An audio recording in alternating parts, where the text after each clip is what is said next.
یہ جو دل ہے نا، یہ زمین کی مثال ہے، یہ پورا تمہارا جسم زمین کی مثال ہے، اس کو پانی چاہیے۔ وہ پانی ہے قرآن کا اور سیرت کا، قرآن کا اور سیرت کا۔ نہ ہم قرآن سے جڑے ہیں نہ ہم سیرت سے جڑے ہیں، تو مزاجوں میں شدت آ گئی، سختی آ گئی۔ کل وہاں میرا سبق تھا تو وہاں بھی تلمبہ میں، تو میں نے تھوڑی سی مولانا کی بات کی کہ مولانا سعید خان صاحب کو دیکھا تو مجھے لگا ایسے آدمی کوئی اچھی چیز دیکھتا ہے نا تو یوں ہو جاتا ہے، یہ ہوتا ہے کہ نہیں ہوتا؟ واللہ اس بندے کو دیکھ کر مجھے ہوا یہ کیا ہے، یہ کیا ہے۔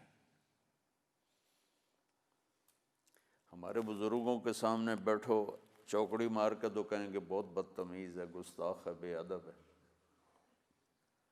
اور میں ان کے سامنے بیٹھا ایسے، پہلی ملاقات ہوئی 1984، ایسے بیٹھا، اٹھوں، ناک میں بول اٹھوں، میں کہ پتہ نہیں کیا ہوا، وہ سامنے ادھر آؤ، اپنے پاس بٹھا لیا۔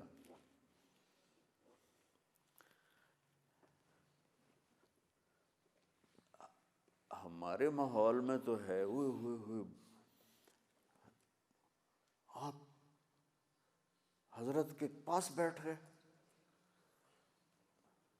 میرے اوپر آپ بیتی ہے، پیر صاحب کے ساتھ بیٹھ گئے، اتنی بے ادبی۔ ادھر بیٹھا ہوں، ساتھ بٹھا لی، میں پھر عطیات میں بیٹھ گیا ڈرا ہوا کہ پتہ نہیں یہ کیا مصیبت ہے، چوکڑی مار کے بیٹھا، آرام سے بیٹھو، آرام سے، میری چوکڑی مروا دی۔ میں حیران پریشان کہ یہ کیا بزرگ ہے۔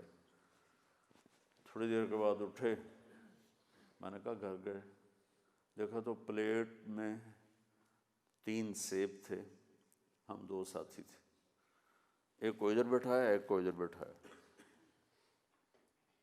واللہ میں سمجھا اپنے کھانے کے لائے، ہمارے بزرگ تو پانی نہیں دیتے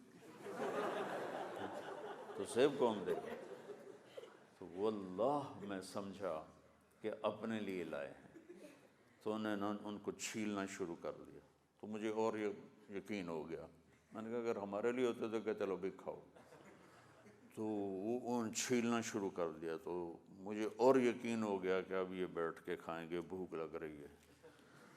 اب انہوں نے ان کو چھیلا، صاف کیا، پھر ان کے ٹکڑے بنائے، کاشیں، اور اس میں سے بیج نکالا، اور اس کے بعد میرے سامنے رکھ کر کہنے لگے کھاؤں، مجھے تو کھانا ہی بھول گیا، یہ کیا بزرگ ہے جو اتنا کچھ کر کے کہہ رہا کھاؤں۔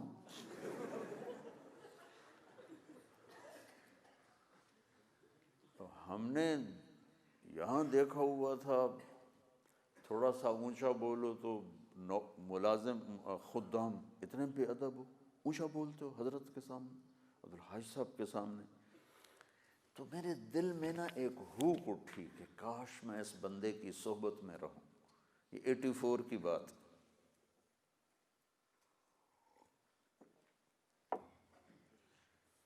1986 میں سعودی گورنمنٹ نے ان سے لیا عہد نامہ کہ یہاں میں لکھ کے دو کہ آپ تبلیغ کا کام نہیں کرو گے۔ انہوں نے کہا نہیں یہ میں نہیں لکھ کے دیتا۔ انہوں نے کہا پھر ہمارے ملک سے نکل جاؤ۔ کہا نکل جاتا ہوں۔ تو انہیں سعودی پاسپورٹ لے لیا، پاکستان آ گئے۔ میں سمجھتا ہوں اللہ نے انہیں صرف میرے لیے بھیجا تھا۔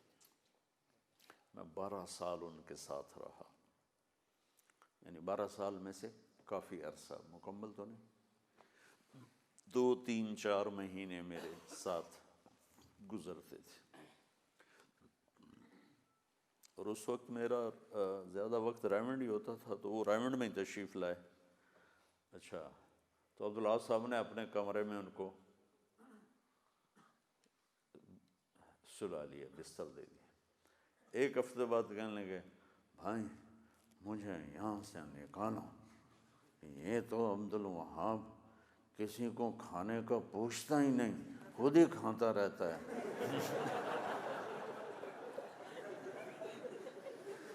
میں یہاں نہیں رہتا۔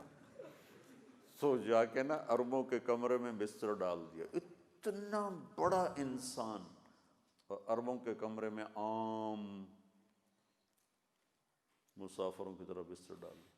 پھر جلدی جلدی رائمنڈ والوں نے ان کے لیے اندر کمرہ بنوایا، تو پھر وہ ان کو اس میں شفٹ کیا۔ تو ان کا دسترخوان ایسے چلتا تھا جیسے پانی چلتا ہے، اور مجھے زندگی میں ایک دفعہ ناراض ہوئے۔ اور کس بات پر؟